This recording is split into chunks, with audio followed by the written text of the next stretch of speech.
Sige, yun na lang stint nyo as spokesperson. What are your takeaways from that? Well, you've been there twice, no? What are your takeaways and what are the low points, the most memorable siguro? Well, I guess the highest point is everyone knows me. The lowest point is not everyone likes me. A whole lot of people did not like me when I was speaking for the president. No? Those who dislike the president dislike me even more. And I suppose people did not have the consciousness that I was doing a job, no? And that as presidential spokesperson, I really could not ventilate my personal opinions. But I think on issues, I have my legislative records to speak for itself. And so I felt I was confident, that as far as my personal positions on different issues are concerned, I was very clear, But people simply could not comprehend that as presidential spokesperson, you are supposed to speak only for the president and ignore your personal opinions. Okay. That was the most important part. The fact that people could not appreciate that. Attorney Roque, speaking of people who do not like you, you mentioned a lot of credentials, as you said, and these are on your record, your track record. You mentioned healthcare, universal healthcare, a lot of things. I took note. You didn't mention human rights. I will say it out there. You did first get known as a human rights lawyer. You defended journalists. You defended civil society members. And yet fast forward into this, as you said, this very difficult job. A lot of people don't like you, and a lot of people are dismissing you as a former human rights lawyer.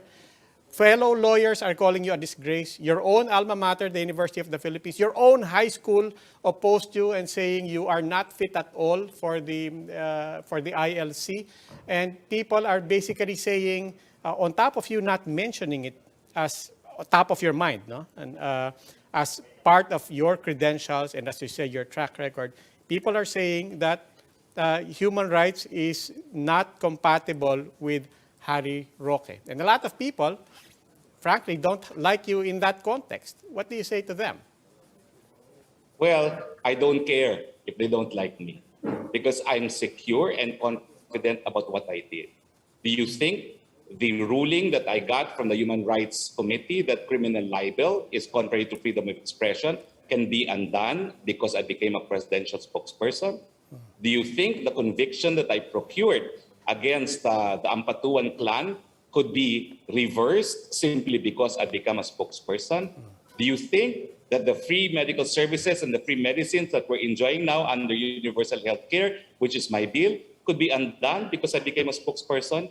You do not cease to become a human rights defender, especially if you have become very successful at promoting and protecting human rights. So I repeat it, Robbie, they could hate me for what I did. I could not care less because my record speaks for itself. And tell me who amongst them can rival the achievements that I've had as a legislator and as a human rights defender. And I can look at I can look at anyone in their eyes and say, that's a far, far and difficult task. Yeah, but and that's fair, sir. I'm not bothered. Yeah, but I don't have any insecurities. I don't have to be liked by people. I know what I did, and I'm confident that I made a difference in the promotion and protection of human rights. But let me also point this out. In the last 5 years that the president has been speaking against human rights, these issues have been echoed and re-echoed by his followers, these issues that he had been talking about with regard to human rights. So in that sense, I have to ask you, were you comfortable with how his supporters were echoing his words against human rights defenders and human rights itself? Because in the end, you might have good specific cases in relation to your cases, but in general, the issue of human rights and the perception of human rights by the general public may have been overturned. I don't think so, because how else would the president still continue to be so popular, no? If he is a notorious human rights violator? But in any case, you are correct. Some of his followers may have mirrored his statements. I did not. In fact, as I said, as a legislator, I was clear on major differences I had with the president. I voted no to the death penalty. I voted no to the lowering of age of criminal responsibility. I did not change my views. But when I was asked about the president's opinion, of course, I said what his opinions were on this matter and not my own.